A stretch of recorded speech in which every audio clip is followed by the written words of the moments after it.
E aí, pessoal da Escola João Eugênio, aqui quem fala é o Márcio. Eu sou estudante de Direito da PUC, em Poços de Caldas. E hoje o nosso trio, ele veio falar para vocês um pouco da parte especial do Estatuto da Criança e do Adolescente, o ECA. E nós focaremos nos artigos 98, 100 e 101. E é inegável que muitas vezes direitos são vilipendiados, são ameaçados e nós não ficamos nem sabendo que isso acontece. E principalmente por parte de crianças ou adolescentes que talvez não tenham tanta consciência de seus direitos e deveres. E por isso, o artigo 98, ele traz a seguinte redação: as medidas de proteção à criança e adolescente são aplicáveis sempre que os direitos reconhecidos nesta lei forem ameaçados ou violados. Para entendermos esse artigo, nós devemos primeiro conceitualizar o que é uma medida de proteção. Uma medida de proteção é tudo aquilo que os órgãos oficiais estatais propiciam para as crianças e adolescentes para resguardar os seus direitos. E isso pode ser feito de uma forma provisória ou definitiva, como nós aprofundaremos ao longo da apresentação. A segunda parte está assim: são aplicáveis sempre que os direitos reconhecidos nesta lei forem ameaçados ou violados. O que é uma ameaça ou uma violação de um direito? A ameaça é, a ameaça, ela surge quando a intervenção do Estado, ela pode acontecer quando há ameaça ou quando há o direito violado. Por quê? Porque não haverá uma intervenção estatal, uma intervenção dos órgãos públicos, sem que haja efetivamente uma lesão. E a própria ameaça configura uma lesão ao direito. E, após isso, nós temos os três incisos, que seria o primeiro, por ação ou omissão da sociedade ou do Estado. E, para isso, nós precisamos diferenciar uma ação de uma omissão. Nisso, nós temos quatro hipóteses: uma ação da sociedade que viola ou ameaça um direito, uma omissão da sociedade que ameaça ou viola um direito, ou a mesma coisa do Estado, uma ação ou omissão que ameaça ou viola um direito. O que é uma ação? A ação é uma conduta positiva, ou seja, eu ajo pensando em violar um direito. A omissão é uma conduta negativa, ou seja, a pessoa se omite, nesse sentido que nós sempre ouvimos mesmo. A pessoa se omite, ela deixa de agir quando precisava agir. Agora, o conceito de sociedade, ele é muito vago.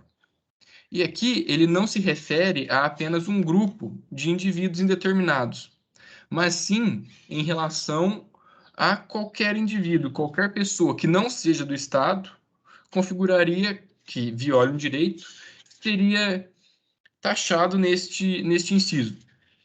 E agora, um exemplo de uma ação da sociedade que viola o direito de uma criança. Seria, por exemplo, um professor que não tem preocupação com o aprendizado das crianças. Isso é uma violação de um direito. Agora, por parte do Estado, uma ação que viola o direito de uma criança, ela pode ser, nesse contexto escolar, de promover uma política pública de ensino que não seja eficaz, ou seja, um fracasso na política de ensino. E a omissão, ela também pode ser caracterizada pela deixar de agir, ou seja, a ação e a omissão elas podem estar interligadas. O segundo, por falta, omissão ou abuso dos pais ou responsável. Aqui, a família é o lugar em que a criança deve se sentir mais confortável para ser quem ela é, para exercer seus direitos, para brincar, para ser ela mesma, para ser uma criança.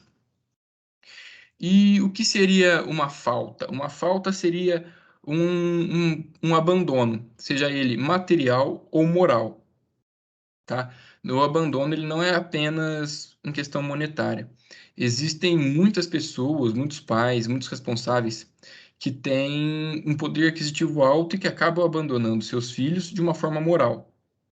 Mas isso se faz mais latente em pessoas de pouca condição, em pessoas que não têm tanta condição. E o abandono material, ele se daria, abandono material e moral, ele tem como consequência possível a perda do poder familiar por parte de quem exerce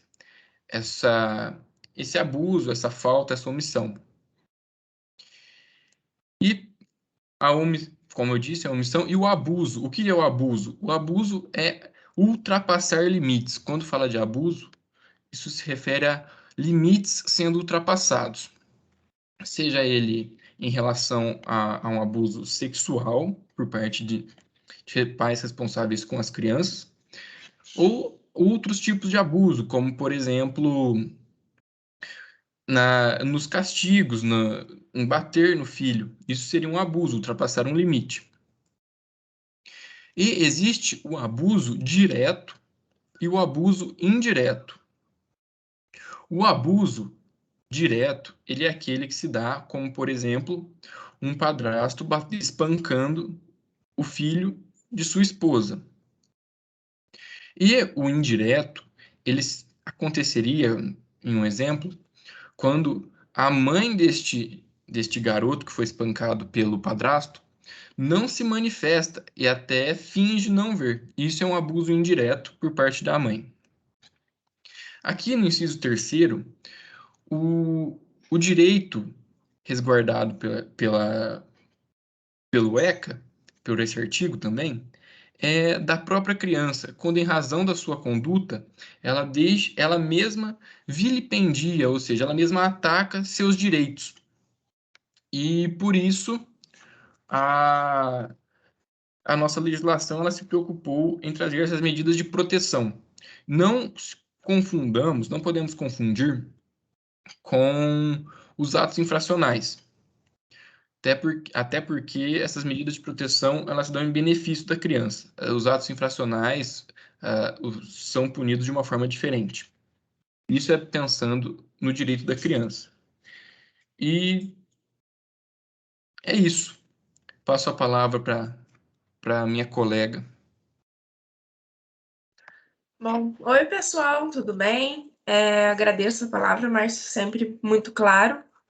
Bom, hoje eu vim tratar com vocês aqui, então, sobre o artigo 100, certo? Só um minuto. Aí. Então, nós temos aqui, né, o artigo 100. Nesse artigo, o ECA, né, não só nesse artigo, mas em todo o estatuto, ele deixa bem claro a intenção que o Estado tem, que a sociedade tem de preservar os laços familiares de sangue, certo? Então, ele tem como objetivo principal, além de preservar os laços com a família de sangue ali, também a questão das medidas de proteção, né? E a questão da garantia aí da vida comunitária. Naturalmente, né, o que se tem em mira aqui é deixar o menor liberdade em contato com a comunidade, em contato com a sua família. A gente sabe que nem sempre isso é possível, então a gente consegue perceber que o acolhimento institucional ele é necessário algumas vezes, mas ele fica lá no fim da fila e que a real intenção aqui é deixar o menor junto à sua família, certo? O ECA, a gente fala que ele tem um caráter pedagógico, certo? Então, há medidas de fundo nitidamente educacional, né? Que é como, por exemplo, a matrícula, frequência obrigatória na escola, mas também tem outras, como o acolhimento familiar ou institucional, algumas coisas que têm caráter preventivo, que evita que aconteça um mal maior à criança ou ao adolescente. Da mesma forma que para os adultos, né, quando incide uma sanção penal ou algo assim, a aplicação dessa sanção ela se submete a alguns princípios. Para as crianças e adolescentes, esses princípios não deixam de acontecer. Nós também temos, só que são princípios diferentes. E aí esse artigo ele vem trazer para a gente quais seriam esses princípios, certo? O primeiro princípio que a gente tem aí é que crianças e adolescentes eles são vistos como titulares de direito, certo? Então, o objetivo de assentar essa ideia é para que a gente entenda que não são os pais que têm o direito de manter os filhos perto deles, mas são as crianças, né, os adolescentes, que possuem o direito de ter os genitores em sua vida. Não são, por exemplo, quem adota a criança que tem o direito a ter uma criança, certo? Mas é a criança ou adolescente que possui a titularidade do direito de ter uma família. Então, isso não deixa de ser, né, uma mescla natural com o princípio que a gente já falou várias vezes aqui, que é o superior interesse da criança e do adolescente. E sob o âmbito, né, desse estatuto, do ECA, o poder familiar dos genitores, ele deve ser colocado no segundo plano, né? O primeiro plano aqui encontra-se a criança e o adolescente e os interesses deles, né? No caso, ter uma família é um dos interesses das crianças e adolescentes que são titulares de direitos. Já na letra aí, no próximo inciso, né, a gente trata aí de um outro princípio, que é a proteção integral e prioritária. Não tem como a gente discordar, né, e muito menos falar que não conhece esse princípio, porque ele é a base de tudo que a gente vê, é tudo que se faz de positivo, as crianças e os adolescentes, é a proteção que o Estado tenta manter, é praticamente tudo que o ECA traz. A triste realidade, infelizmente, né, é que a medida de proteção aplicada ao menor, embora ela devesse fazer isso, né, nem sempre ela é integralmente protetiva e muito menos prioritária. A gente sabe que muitas vezes acontecem muitas coisas erradas. Entretanto, né, esse princípio ele vem aí assegurado, garantido à criança como proteção integral e prioritária. Depois a gente tem a questão da responsabilidade primária e solidária. O que seria isso? A responsabilidade primária do poder público, certo? Significa que ele é o primeiro encarregado de fazer alguma coisa, ok? Ele é o primeiro a ser procurado, por exemplo, no caso em que a criança ou adolescente precisa daquela situação, certo? Ele é o responsável por satisfazer o interesse da criança e do adolescente. E aí, a gente afirma também, né, que a responsabilidade do poder público ela também é solidária, além de primária. O que quer dizer que ela é solidária? Não é só, por exemplo, eu tenho que falar com o presidente. Não é isso, ok? A responsabilidade solidária ela quer dizer que ela é da União, do Estado e do município em igualdade de condição e de forma primária, ok? Eles devem suprir, então, os direitos das crianças e dos jovens, tudo que vem no ECA e na Constituição. Então, o que é isso? A gente fala isso e responsabilidade primária e solidária e não consegue pensar no exemplo prático, né? Um exemplo que a gente pode dar é que o menor ele precisa de um medicamento muito caro. E aí ele pode escolher para quem que ele vai pedir, se é para a União, para o Estado ou para o município. Inclusive, ele pode chegar a demandar em juízo, ele pode pedir isso para o juiz, certo? De forma mais clara. E aí a gente tem também que essa responsabilidade ela não deixa de existir se, por exemplo, alguma ONG doar esse remédio para essa criança ou esse adolescente. A responsabilidade ela continua sendo do Estado, ok? No caso aí, o Estado que eu quero dizer seria a União, Estado ou município, certo? Qual que seria o próximo aí? Nós temos, então, o superior interesse da criança e do adolescente, que eu já citei aqui, né?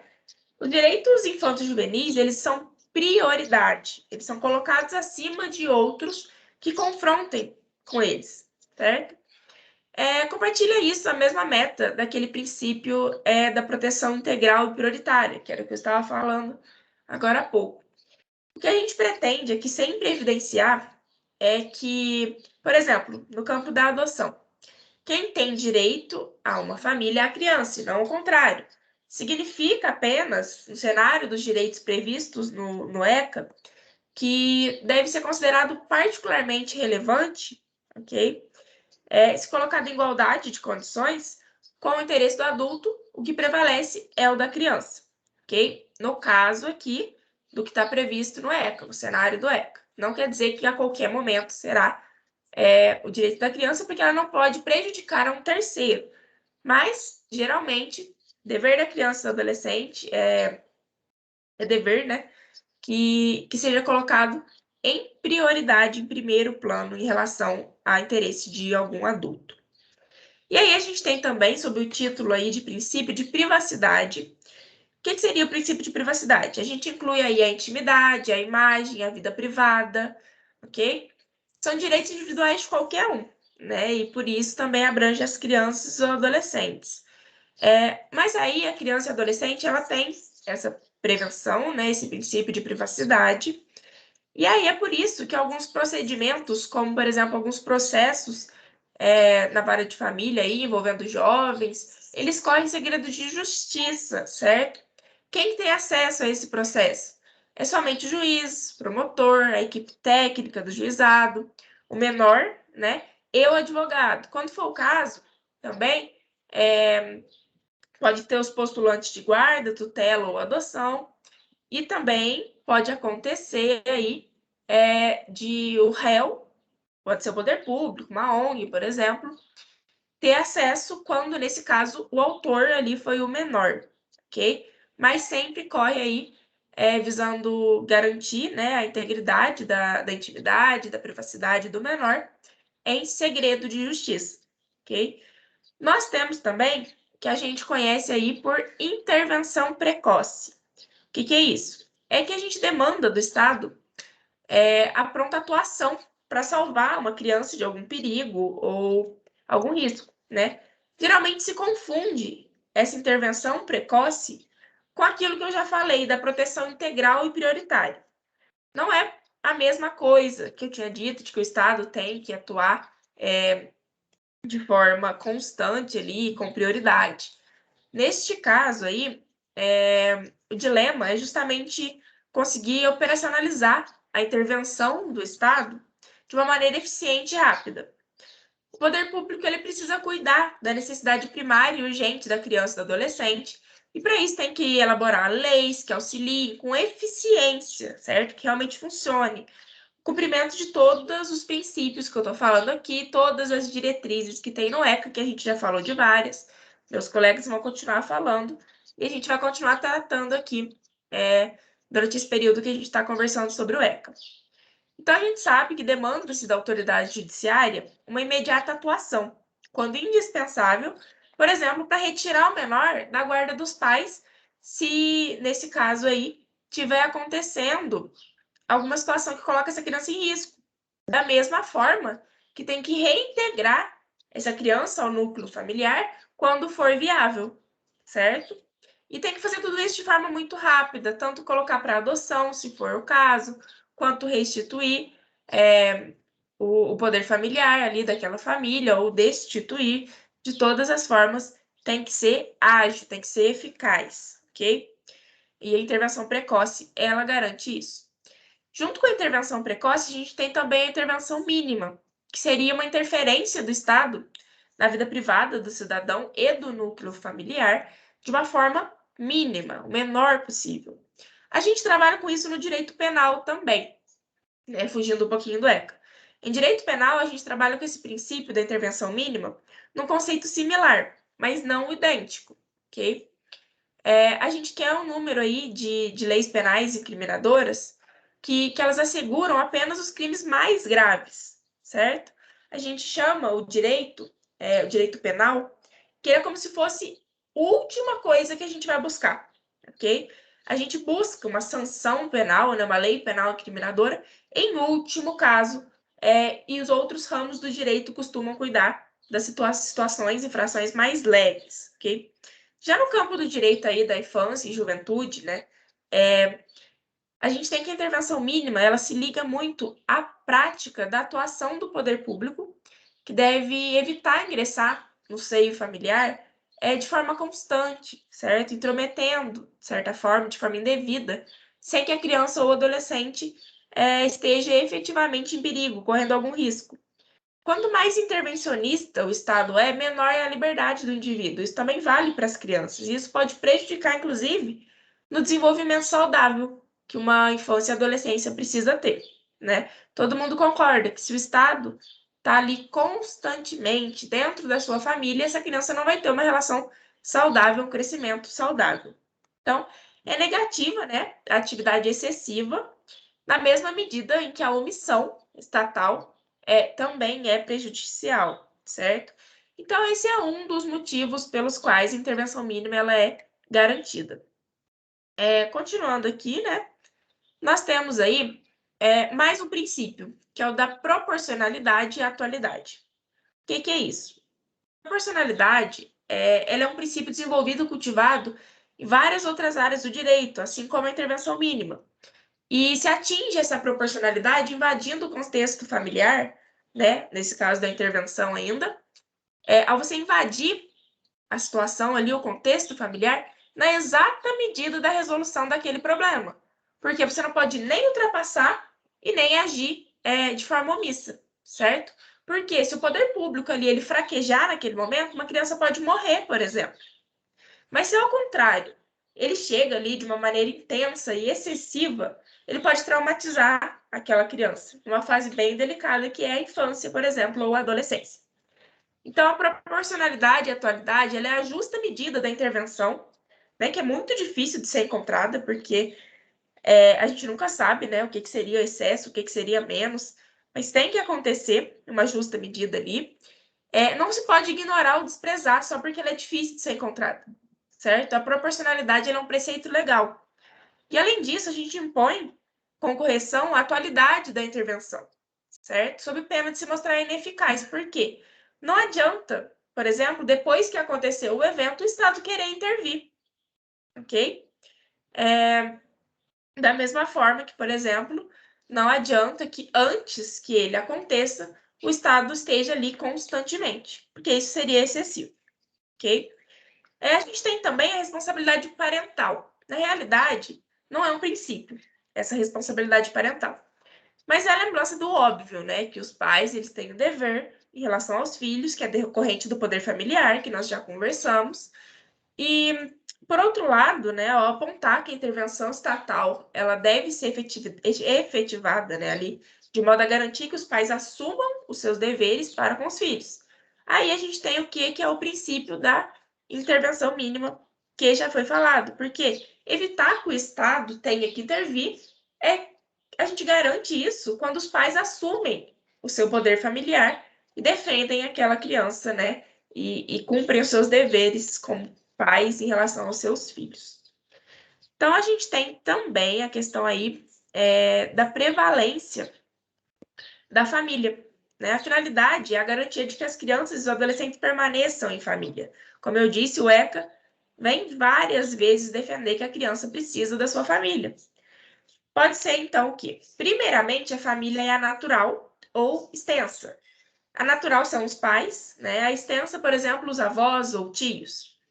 Não sendo possível, aí recorre a uma família substituta. O princípio por trás dessa regra seria, então, o superior interesse da criança. Porque abrigar uma criança ou um adolescente, né, no que a gente chama aí de abrigo, muita gente conhece como lares, né, é um paliativo, é um cuidado paliativo ali. Em virtude de, por exemplo, uma emergência, uma situação de perigo da criança naquele seio familiar. Então, não é jamais o propósito final da atuação estatal, o propósito do que é previsto no ECA, deixar a criança em locais assim. Né? A intenção é que ela tenha uma família, se não for possível, uma família natural, uma família extensa, que seja uma família substituta, ok? Que é o caso aí da adoção. A gente também garante, aqui no ECA, nesse artigo, o fato de que a criança vai ter direito à informação. Por quê? Por que tem esse princípio? Porque a gente quer assegurar que essa criança vai ter esclarecimento, certo? Que eles vão saber, a criança, o adolescente vai saber o que está acontecendo com a própria vida, ok? Principalmente quando eles são retirados do núcleo familiar e passam a ser acolhidos por uma instituição. É óbvio que a gente vai respeitar o amadurecimento ali dessa criança, né? Não adianta, por exemplo, eu chegar e falar para uma criança de 1 ano de idade, né, sobre o afastamento da família natural, porque ela nem mesmo vai entender o que é a família natural, por que ela está sendo afastada e tudo mais, é muito complexo. Mas, por outro lado, a gente não pode chegar e passar por um adolescente, né, informações superficiais, deixar tudo obscuro e simplesmente querer encaminhá-lo ali igual uma criança que não compreende, certo? Então, respeitando aí o amadurecimento, a gente vai dar essa devida informação e qualquer autoridade pode fazer isso, certo? Assim como os integrantes aí da equipe multidisciplinar, da vara da infância, da juventude, dos abrigos, todos eles têm esse dever aí de fornecer a informação ao menor. E nós também temos, né, já que a gente está falando do direito à informação, que eles precisam saber, eles também têm o direito de falar, que seria a participação da criança ou adolescente, né, embora não seja um princípio propriamente dito também, essa participação. Essa regra ela visa o superior interesse da criança e do adolescente, em que garante que sempre que possível, em alguns procedimentos que está ocorrendo ali, deve-se ouvir esse menor, certo? E não precisa ser necessariamente um ato infracional ou uma situação de vulnerabilidade, porque se envolve o menor, ninguém melhor para dizer o que passa na própria vida, o que está sofrendo, se sofre abuso, maus tratos, a exploração, ninguém melhor do que o próprio menor, né? Um exemplo que a gente tem disso daí é que muitas vezes a única prova que a gente tem desse efeito lesivo que acontece é a própria voz, né, do menor ali. Por exemplo, lamentável situação, contexto da violência sexual dentro da própria família. Infelizmente isso acontece e a única forma, né, a única prova que se tem geralmente é o depoimento daquela vítima, daquele menor. Então, esse inciso, ele aponta, né, a viabilidade de se ouvir o menor na presença dos pais ou por intermédio de uma equipe interprofissional, como, por exemplo, é no caso em que os familiares estão envolvidos ali naquela situação, né? E essa oitiva, ela não se dá somente em função do direito à ampla defesa e ao contraditório, mas ela também esclarece, né, para esclarecer a versão dos fatos daquele menor. Então, com isso aí, a gente finaliza aqui, certo? Essa questão dos princípios regentes, da aplicação das medidas de proteção. E aí, como a gente pode ver, são princípios que se complementam, né? E tudo visando o melhor interesse da criança. Então, com isso, eu passo aí a palavra para a Ana, certo? Muito obrigada, pessoal. Oi, pessoal, eu sou a Ana. Eu vou falar com vocês aqui sobre o artigo 101. A gente vai conversar um pouquinho sobre também várias coisas que a Paula e o Márcio já deram uma pequena introdução ou que eles falaram até o final. A gente vai voltar um pouquinho no artigo 98 e no artigo 100. Vamos lá. O 101, ele começa com a verificação, ou seja, tudo que o Márcio falou ali no 98, a autoridade ela pode determinar, dentre outras, as seguintes medidas: encaminhamento aos pais ou responsável mediante termos de responsabilidade, orientação, apoio e acompanhamento temporários, matrícula e frequência obrigatória em estabelecimento oficial de ensino fundamental, inclusão em serviços e programas oficiais ou comunitários de proteção, apoio e promoção da família, da criança e do adolescente, requisição de tratamento médico, psicológico ou psiquiátrico em regime hospitalar ou ambulatório. Começando nesses tópicos, eu vou falar para vocês o que é mais grave que pode acontecer. A autoridade competente, em começo de conversa, é o juiz ou o conselho tutelar. Esse último pode ter a sua decisão revista pela autoridade judiciária a pedido de quem tenha algo legítimo interesse.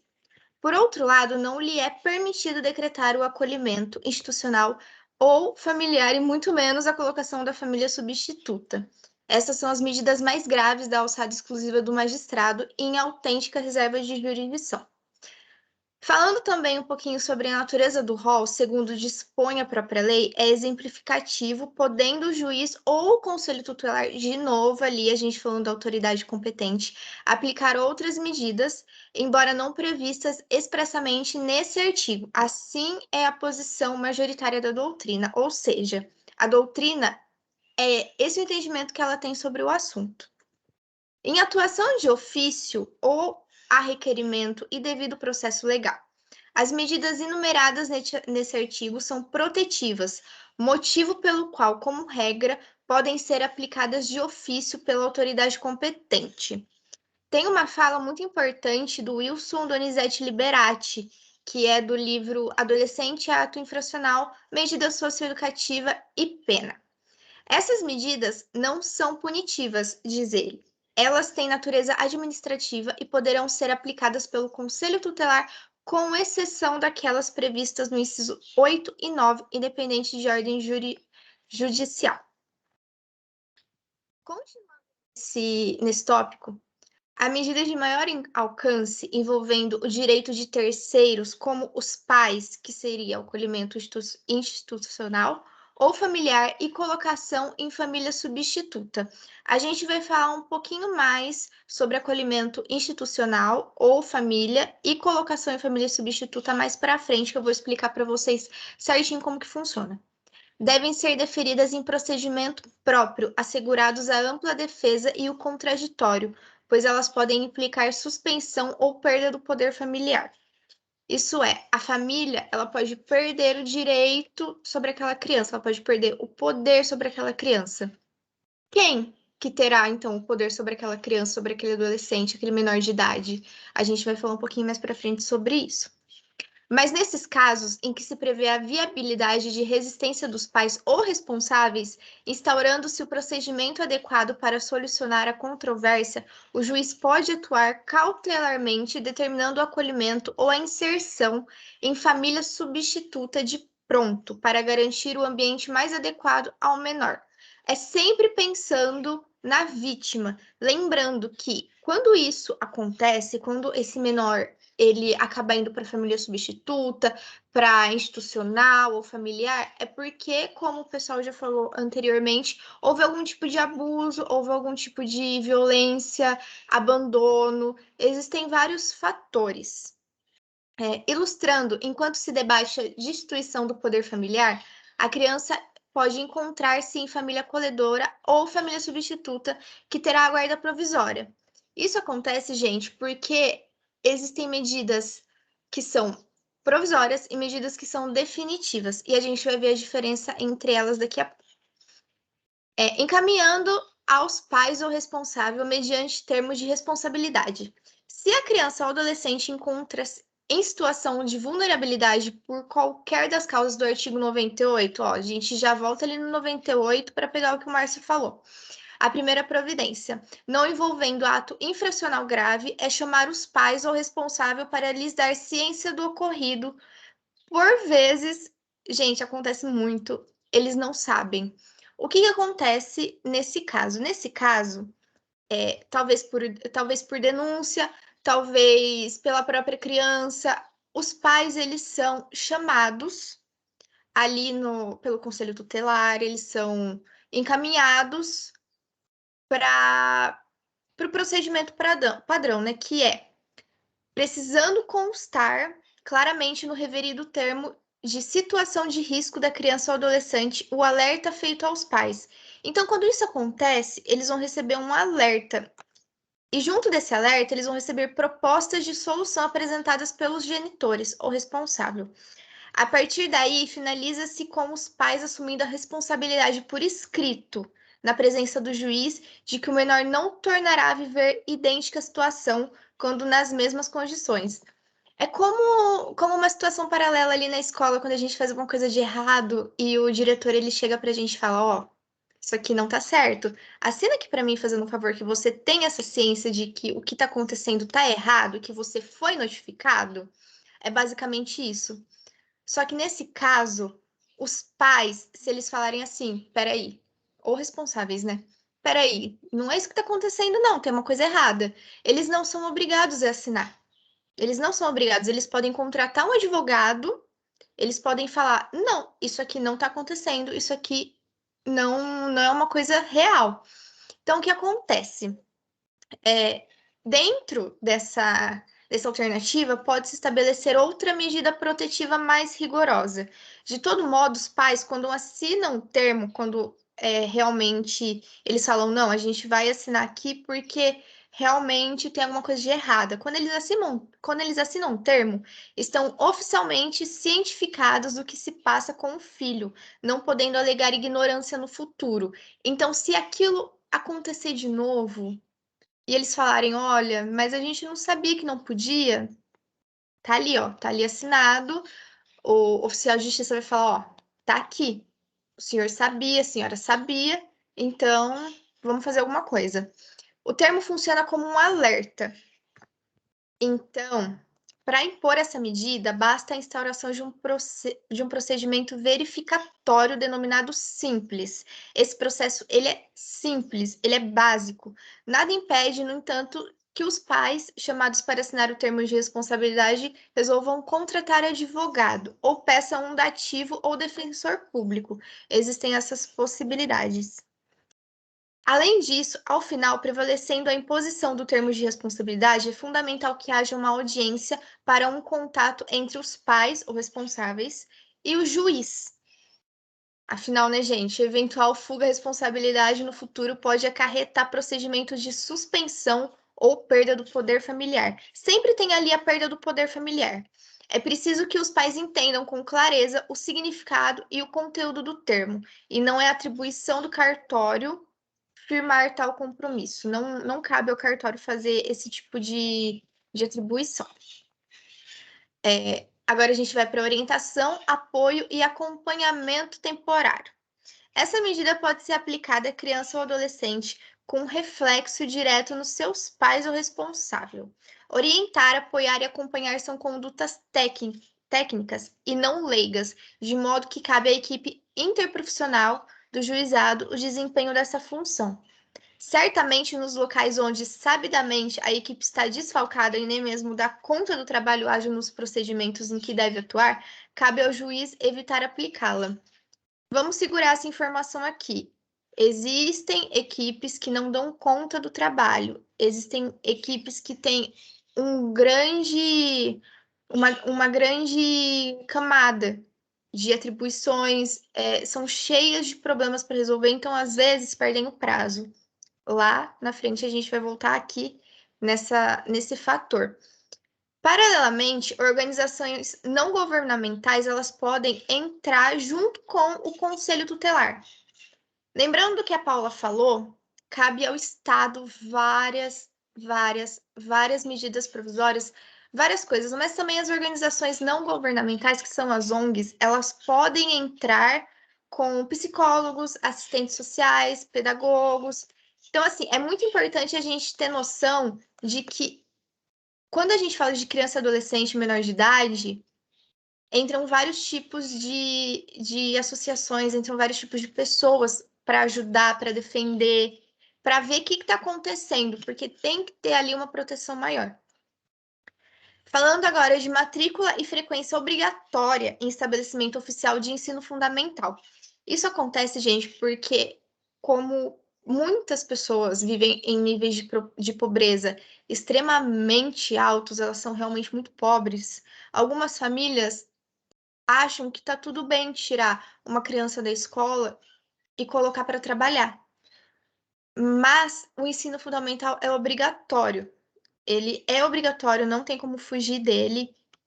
Também a gente deve lembrar que as crianças, elas podem trabalhar como menor aprendiz. Não sei se vocês conhecem, menor aprendiz é a partir de 14 anos. Por quê? Porque os pais que devem zelar para que os seus filhos frequentem a escola e obtenham aproveitamento dessa fase. Como a Paula falou, é direito da criança, não é direito da família. É um direito da criança. A criança tem o direito à família, não ao contrário. Então, é muito importante essa família auxiliar nos estudos. Requisição de tratamento médico, psicológico ou psiquiátrico em regime hospitalar ou ambulatório. Aí a gente tem um problema ético e moral, que é, se o adulto ele acha que ele não precisa do atendimento médico, principalmente psicológico, como que ele vai levar a criança? Como que ele vai levar o filho, o sobrinho, o neto? Como que ele vai levar aquela criança que ele é responsável se ele acha que para ele não precisa? Então, existem também vários várias ONGs que trabalham nessa parte, né, falando que não, que a saúde ela é importante, você precisa levar a criança para se consultar, para ver se está tudo bem psicologicamente e fisicamente. Essa requisição seria exigir de determinado órgão público de saúde o atendimento da pessoa mentalmente abalada, principalmente. Por quê? Porque a gente também tem um outro lado da moeda, que quando o adulto ele é mentalmente abalado, ele tem ali alguma coisa que impeça ele de cuidar devidamente daquela pessoa, daquela criança, daquele adolescente, ele precisa buscar ajuda. Ele realmente precisa buscar ajuda. Isso também entra ali na internação compulsória. É uma lei de 2001 que autoriza expressamente a internação compulsória por ordem judicial, sem dúvida quando falhar o tratamento ambulatório. Isso acontece, gente, bastante com alcoólatras e usuários de droga. Mas também pode acontecer com bebedores ou provedores habituais, aqueles que só de vez em quando usam essas substâncias, que eles não são viciados. Mas há algumas alternativas para esse caso, quando, né, a gente tem ali dentro do caso um usuário, um alcoólatra. A opção 1, o juiz impõe essa medida e o viciado, tanto o pai quanto o filho, tá? Não vou falar que não existem crianças que acabam ficando viciadas, porque existem. Essa pessoa viciada, ela voluntariamente participa, obtendo-se resultado positivo. Então, o que acontece? Ela vai ali na reabilitação, vamos chamar de reabilitação. Ela vai ali e ela faz todos os trâmites, ela frequenta bonitinho, ela quer melhorar e ela começa a ver um resultado positivo. Na opção número 2, ela realmente vai atrás do que está acontecendo. Essa pessoa, ela quer melhorar, mas ela não consegue, não tem um efeito positivo. E talvez no meio desse tratamento ela fale, não quero continuar indo. Nesse caso, pode constar uma medida mais drástica, possivelmente com internação compulsória. No último caso, é quando o juiz determina a medida e o viciado não comparece voluntariamente. Nesse terceiro, pode-se partir para internação compulsória ou, ao menos, deve-se preservar a criança ou adolescente, retirando-o da órbita do viciado, seja para acolhimento familiar ou institucional. Aí a coisa já fica mais séria. Lembrando também, gente, que nunca é a primeira opção, tá? Tirar a criança ou adolescente da família, porque é um separamento muito bruto, é uma mudança de realidade muito repentina e pode prejudicar mais ainda ali mentalmente a pessoa, no âmbito escolar, no âmbito social. É muito complicado essa mudança, né? Então depende muito do caso. Depende se também a outra pessoa responsável, pai ou mãe, se essa outra pessoa pode assumir sozinho o poder familiar. Não havendo para onde essa criança se recair, né? Se existe o tutor, o responsável, o familiar que não está mais ali para cuidar dela, ela é encaminhada para adoção ou tutela. Nesse último caso, se houver uma outra família, né? Acolhimento institucional. É o conhecido abrigo para crianças e adolescentes. Seja como for, é a última opção. Como eu falei para vocês, é a última opção e sempre com caráter temporário para qualquer um deles. Né, que às vezes isso aconteça, porque a maioria das crianças, elas não sabem o que tá acontecendo, por que a vida delas está desse jeito. Então é muito complicado. Não tem como a gente fugir dessa realidade. É mais apropriado viver num abrigo do que na rua, com certeza. Então, às vezes, é a melhor opção mesmo. Mas melhor ainda seria se o acolhimento familiar, que tá aqui, ó, gente, no inciso 8º, ó. Qualquer coisa, vocês dão aí um pause, tirem um print para vocês conseguirem ler todos os artigos, tudo bonitinho. Tá no inciso 8º, mas são raras as famílias cadastradas para tanto. Ou seja, esse acolhimento familiar é aquela família temporária que vai cuidar da criança e do adolescente no tempo que ele precisar. Mas para isso a gente precisa de um cadastro. É preciso que essas pessoas que tenham essa vontade realmente corram atrás. Ó, vou fazer aqui o cadastro, eu quero ver o que está acontecendo. Então, essa medida cautelar, assim que suspenso poder familiar em caráter emergencial, como também pode ser medida final após a destituição do poder familiar. Então, sempre tem ali a escolha se pode ser final ou não, quando não tem outra solução, né? De qualquer forma. O acolhimento familiar, essa modalidade de acolhimento representa um misto entre o acolhimento institucional e a família substituta. As famílias interessadas em acolher crianças ou adolescentes com o mesmo carinho e afeto do filho, mas em caráter temporário, dando-lhe um lar até que a situação seja resolvida. Seria o ideal para inserir o infanto ou o jovem, pois é um ambiente mais próximo de sua família. É por isso que a gente sempre fala também que o abrigo é sempre em última instância, porque existem opções muito melhores antes. As famílias acolhedoras são meras auxiliares na preparação para o retorno à família biológica ou para adoção. Tem essa opção também, gente. Tem ali como fazer a criança entender o que está acontecendo. Ela vai se acostumar com aquela situação, ela vai entender o que está acontecendo na vida dela. Então, é muito importante que essas coisas aconteçam. Família substituta é a família que substitui a natural ou a biológica. Ela fica privada de representantes legais e de cuidados. Ela tem o caráter definitivo. Ou seja, a família substituta advém da tutela ou da adoção.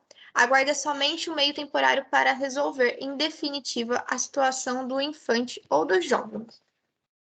Voltando aqui nos incisos, vamos começar uma parte gostosa, que é o acolhimento institucional e o acolhimento familiar, sem prejuízo da tomada de medidas emergenciais para a proteção de vítimas, que a gente também já deu um início aqui para vocês.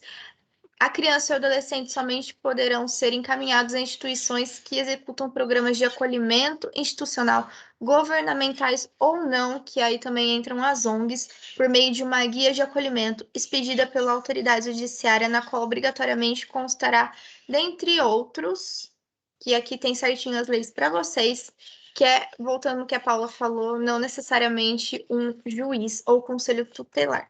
Dependendo da emergência, o delegado pode falar, ó, vamos cuidar dessa pessoa aqui que sofreu violência, abuso ou abandono. Acolhimento provisório excepcional é muito, muito, muito excepcional e temporário. Por quê? Porque a criança, ela é retirada de sua família e colocada num abrigo ou numa família estranha. É a mais drástica medida tomada pelo Estado. É aí que entra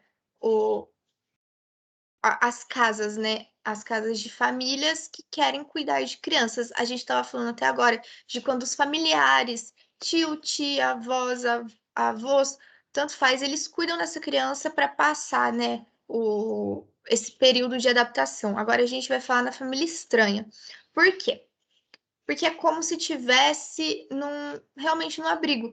Essas pessoas, essas crianças, esses adolescentes, eles não gozam do direito de ir e vir quando bem quiserem para onde desejarem.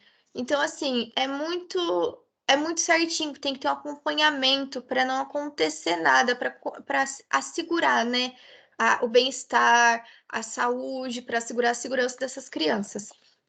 Então, o que acontece? Ela tem o direito de ir para a escola ou outro lugar conhecido também. A gente não vai prender a pessoa dentro de casa, né? Não é assim que funciona. Para resolver qualquer problema de família natural, termina-se inserindo a criança ou adolescente no abrigo. Mas o pior não é isso, sim o tempo indeterminado gerado para o menor. Então, é muito complicado você falar para a criança assim: olha, você vai ficar aqui, mas a gente não sabe até quando. E normalmente isso acontece em medidas emergenciais, ou seja, quando acontece ali uma violência, um abuso e não tem um juiz para assinar. O que acontece? O abrigo, ele vai recepcionar essa criança e vai comunicar em 24 horas ao juiz. Outra medida de emergência também é o afastamento da família do agressor da moradia comum dos termos do artigo 130 deste estatuto. Vou dar um exemplo para vocês. a hipótese de flagrante delito de crime sexual, prendendo-se o padrasto que violentou a enteada com uma idade menor de 18 anos, verificando se estar a mãe incapacitada para cuidar da vítima por alguma razão. Então, o abusador, o padrasto, ele foi retirado, né, daquele ambiente, e a mãe, ela não tem, talvez saúde mental, saúde física, ela não consegue cuidar daquela criança. A autoridade policial encaminha o padrasto para o cárcere, mas a menina precisa ser imediatamente acolhida fora de sua casa. Havendo juiz de plantão, ele mesmo resolve. Mas se não existir, o delegado encaminha a criança à entidade de acolhimento, que terá 24 horas para comunicar o juízo. Deflagração do procedimento judicial de destituição do poder familiar. Se a criança ou adolescente é vítima de grave abuso ao ser inserida em acolhimento institucional familiar, porque isso também pode acontecer, tá? Gente, pode acontecer de tudo, a gente precisa estar preparado para tudo. Não é possível estagnar-se, perdendo-se de vista o bem-estar do menor. É como a gente sempre falou para vocês, está ali em Constituição. Bem-estar, a vida, artigo 5º, liberdades. Por isso, determina a lei que o Ministério Público ou quem tenha legítimo interesse proponha a ação de destituição do poder familiar, podendo requerer liminarmente a sua suspensão. Ou seja, o juiz ele pode agir, mas tem um pequeno porém, que ele precisa agir de ofício para determinar o acolhimento. Por quê? Porque ele não pode perder a imparcialidade. O legítimo interesse, a gente também vai comentar aqui com vocês, que é a ação de destituição do poder familiar perante outros parentes da criança ou adolescente, vítimas de maus tratos, abandono, abuso sexual, violência, para depois pleitear a tutela como medida definitiva. Outra hipótese que nos parece viável, imaginando se não existir parente, tampouco guardião nomeado, seria a do inscrito no cadastro de adotantes. Quando eu falei para vocês ali atrás que esse cadastro ele é muito importante, porque qualquer deles teria interesse na destituição para o poder adotar legalmente o menor. Tem que ser tudo legalmente, não tem como você falar, a minha irmã abusa da filha dela, um exemplo. Então eu vou trazer ela para morar comigo. Não pode, gente. Tem que ser tudo legal, tem que ser tudo ali no preto e no branco, para ver se realmente é a melhor opção para aquela criança, para aquele adolescente. Ou seja, o devido processo legal, né? Não há procedimento culminando na perda de um direito que se abstenha do devido processo legal, permitindo os litigantes o contraditório e a ampla defesa com os meios e recursos a ela inerentes. Por isso, os pais somente serão destituídos do poder familiar que, embora não deixe de constituir um dever em relação aos filhos menores de 18 anos, também é um direito por meio de procedimento contraditório, garantia e ampla defesa. Aqui a gente vai falar um pouquinho dos abrigos adequados, que são abrigos sempre com ou ONGs ou não, mas sempre tem que ter um responsável ali pela criança e pelo adolescente. Guia de acolhimento. Trata-se de instrumento adequado para expressar a ordem judicial de inclusão do menor em instituição de acolhimento, contendo dados essenciais de quem é inserido, dos pais ou responsável, quando conhecidos, endereço dos mesmos, nomes de parentes ou terceiros interessados. Sempre tem que ter ali uma forma de se chegar a essa pessoa, tanto na criança e no adolescente, quanto dos responsáveis. Plano individual de atendimento. Objetivo de várias leis, cuidando de qualquer forma de privação de liberdade de adulto, jovem ou criança, como já comentei, é evitar a indevida padronização, ou seja, a criança ou adolescente viu-se privado de direitos fundamentais, como a retirada da família natural e a inserção num abrigo. Por isso, quer-se atingir um tratamento individualizado que possa atender cada caso concreto de maneira ideal. Regras e princípios dessa lei. Em primeiro plano, promover a sua reintegração com os parentes, não sendo viável partir para a opção da família substitutiva.